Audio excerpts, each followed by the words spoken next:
Welcome to my YouTube channel. Finally आपका हरियाणा ग्राम सचिव का जो एग्ज़ाम था वह सेकंड शिफ्ट का हो चुका है और सेकंड शिफ्ट का हमारे पास क्वेश्चन भी आ चुका है। तो आज के वीडियो में हम आपको यही बताएंगे, सेकंड शिफ्ट में जितने भी आपके क्वेश्चन पूछे गए थे उसका 100% रियल आंसर जो आप मिला कर देखिए कि आप कितने क्वेश्चन सही किए हैं। और अगर आपका कल ही एग्ज़ाम है तो आपके लिए जानना बहुत आवश्यक है कि कौन से प्रश्न कहाँ से पूछे गए थे। और अगर आपने सेकंड शिफ्ट का एग्ज़ाम दिया है तो आप जान लीजिए कि आपका कितना सही है। हम सभी क्वेश्चन का 100% रियल आंसर बताएंगे, तो आप इसके साथ बने रहें। और इसका PDF अगर चाहिए 100% रियल आंसर के साथ, तो आप वीडियो के अंत तक जुड़े रहें। लास्ट में आपको बताएंगे कि आप यहाँ कहाँ से डाउनलोड कर सकते हैं। तो 8 नंबर प्रश्न पूछा गया था कि नूतन के अक्षरों को वर्णमाला के क्रमानुसार दाएं से बाएं पुनः व्यवस्थित किया जाए तो कितने अक्षर समान स्थिति में रहेंगे। तो पहले यहाँ लिख लीजिए नूतन। नूतन को दाएं से बाएं ओर पुनः व्यवस्थित करना है। तो नूतन को दाएं से बाएं ओर पुनः व्यवस्थित करना है, तो दाएं से बाएं ओर पुनः व्यवस्थित कीजिए। NATUN नातुन हो जाएगा। नूतन का अगर दाईं ओर से पुनः व्यवस्थित करें तो नातुन हो जाएगा, नातुन हो जाएगा। तो देखिए यहाँ एक मिल रहा है, एन अपने जगह पर है, फिर टी यहाँ अपने जगह पर है और फिर एन यहाँ अपने जगह पर है। तो कितना मिला, 1 2 3। तो आपका इसमें 3 वाला ऑप्शन सही आंसर हो जाता। ऑप्शन डी इसका सही आंसर हो जाता। तो option D will be right answer हो जाएगा। अगला प्रश्न पूछा था जीके का है कि हरियाणा में HRDF का मतलब है, HRDF का हरियाणा में मतलब है Haryana rural development fund administration. तो ऑप्शन डी भी इसका सही आंसर हो जाता। तो 8 और 9 का राइट आंसर ऑप्शन डी होता। अगला क्वेश्चन है कि डिस्क को धारण करने वाला उपकरण है, डिस्क को धारण करने वाले उपकरण को क्या कहा जाता है। तो इसका राइट आंसर डिस्कलेट हो जाएगा। डिस्क को धारण करने वाले उपकरण को डिस्कलेट कहा जाता है। ये आपका सिंप्लीफिकेशन का क्वेश्चन था, तो इसे आप हल कर सकते हैं। तो आप इसे घर पर हल करके देख लीजिएगा। 12 नंबर प्रश्न है कि हरियाणा में पंचायत समिति की कौन सी समिति स्थापना मामलों में संप्रेषण, निर्माण, ग्रामीण आवास आदि से संबंधित कार्य निष्पादित करती है। तो इसका राइट आंसर हो जाएगा ग्रामीण विकास समिति। ग्रामीण विकास समिति यह सभी मामलों की देखभाल करती है। तो option D will be right answer हो जाता। अगला पूछा है कि हरियाणा के फरीदाबाद जिले में सूरजकुंड झील किसने बनवाया था। तो राजा सूरजपाल ने। ऑप्शन सी इसका सही आंसर हो जाता है। राजा सूरजपाल ने हरियाणा के फरीदाबाद जिले में सूरजकुंड झील का निर्माण करवाया था। अगला प्रश्न आपसे पूछा था, हरियाणा पंचायती राज अधिनियम 1994 के अनुसार ग्राम पंचायत का सरपंच डैश के माध्यम से चुना जाता है। तो 14 नंबर प्रश्न का राइट आंसर क्या हो जाएगा। तो 14 नंबर प्रश्न है कि हरियाणा पंचायती राज अधिनियम 1994 के अनुसार ग्राम पंचायत का सरपंच डैश के माध्यम से चुना जाता है। तो 14 का आपका राइट आंसर हो जाएगा आपका ऑप्शन ए खुला मतदान। सरपंच के चुनाव में सभी लोग मतदान करते हैं, इसलिए खुला मतदान option A will be right answer. अगला है कि 15 नंबर क्वेश्चन 60 से और 75 के बीच के अभाज्य संख्याओं के ज्ञात करें। तो 60 और 75 के बीच की अगर अभाज्य संख्या ज्ञात करें तो इसका एक सूत्र होता है, उससे आप निकाल सकते हैं। तो इस क्वेश्चन को आप लोग देख लीजिएगा। अगला प्रश्न रीजनिंग का है, सही विकल्प चुनना है।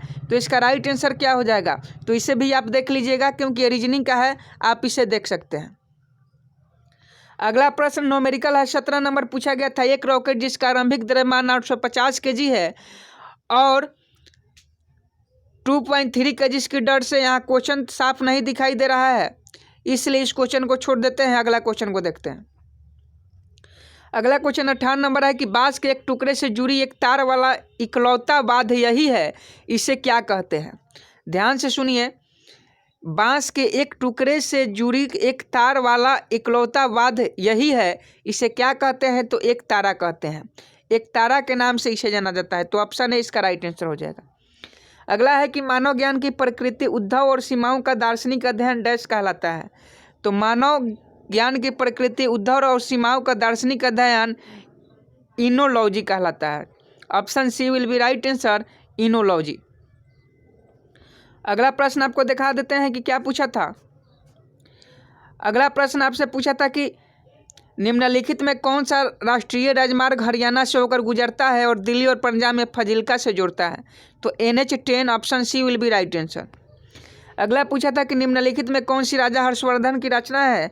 तो इसका राइट आंसर क्या हो जाएगा, तो रत्नावली इसका राइट आंसर हो जाएगा। ऑप्शन ए राइट आंसर, राजा हर्षवर्धन की रचना रत्नावली है। अगला पूछा था कि SS एक्सेल में एक टेक्स्ट फंक्शन है, भिन्न सेलों के मानों के एक सेल संयुक्त करने में उपयोगी है। तो यह कंप्यूटर का 22 नंबर क्वेश्चन है। तो इसका राइट आंसर मार्ज हो जाता। Option D will be right answer. अगला केमिस्ट्री का क्वेश्चन आपसे पूछा था। अगला आपका केमिस्ट्री का क्वेश्चन था 23 number, O2 O2 plus O2 minus O2 2 minus में किस स्पेसिस की अबंध दूरी सबसे छोटी है। तो इसका right answer option B O2 plus का हो जाएगा, क्योंकि जो जितना ही प्लस में रहता है उसका अबंध दूरी कम होती है। अगला पूछा था कि 24, 36 और 40 का लघुत्तम समप्रवर्तक बहुत ईजी। तो चलिए यहीं पे हम निकाल लेते हैं 24, 36 और 40 का लघुत्तम समप्रवर्तक। तो 2 से ले जाएंगे तो 12, 18, 20। फिर अगर हम 2 से ले जाएं तो 6, 9, 10। फिर अगर हम 2 से ले जाएं तो 3, यहाँ क्या हो जाएगा, यहाँ 3, 9 और फिर 5। तो अगर हम फिर 3 से ले जाएं तो 1, 3, 5, 15, 15, 15, 45, 45 दूना 90, 90 दूना 9 दूना 18, मतलब 180, 180 दूना 180 दूना कितना हो जाएगा, 18 दूना 36, तो 360। ऑप्शन सी 24 नंबर प्रश्न का राइट आंसर हो जाता है। यह तो क्वेश्चन बहुत ही इजी है। 25 नंबर क्वेश्चन आपके एग्जाम में पूछेगा, यदि भाग कहाँ जा रहा है, 25 नंबर क्वेश्चन पूछा था, यदि एग्जामिनेशन की कुट संख्या 125 दी है तो हार्ड वर्क की कुट संख्या क्या होगी। तो इसका राइट आंसर क्या हो जाएगा, तो 98 हो जाता। इसे बनाने में समय लगेगा इसलिए हम नहीं बता रहे हैं। एक्स का मान ज्ञात करने के लिए दिया था, तो एक्स का मान आपका कितना हो जाता, 28 हो जाता। एक्स का मान आपसे ज्ञात करने के लिए पूछा था, तो उसका आंसर क्या हो जाता, 28 हो जाता। 26 नंबर प्रश्न का 28 आंसर हो जाता। तो सभी क्वेश्चन के हम आंसर बना लिए हैं, और अगर आपको आंसर चाहिए तो हम पूरा तो पेपर वीडियो के माध्यम से नहीं करवा सकते हैं, क्योंकि वीडियो बहुत लंबी हो जाएगी। इसलिए अगर आपको पेपर चाहिए क्वेश्चन के साथ 100% रियल आंसर, तो आप कमेंट बॉक्स में PDF लिखिए और इस चैनल को सब्सक्राइब कर लीजिए। आप इस चैनल को सब्सक्राइब कर कमेंट बॉक्स में PDF लिखिए। आप जैसे ही चैनल को सब्सक्राइब कर कमेंट बॉक्स में PDF लिखेंगे तो आपके नोटिफिकेशन हमारे पास आ जाएगा, और PDF का लिंक आपको वहाँ मिल जाएगी, तो आप वहाँ से डाउनलोड कर लीजिए। तो चैनल को सब्सक्राइब कर PDF कमेंट बॉक्स में लिखना ना भूलें अगर आपको 100% रियल आंसर चाहिए तो। और अभी तक वीडियो अगर को लाइक नहीं किए हैं तो वीडियो को जरूर लाइक कर दीजिए, क्योंकि आपके लाइक करने से ही हमारा मनोबल बढ़ता है। मिलते हैं नेक्स्ट वीडियो में, तब तक ले जय हिंद, जय भारत।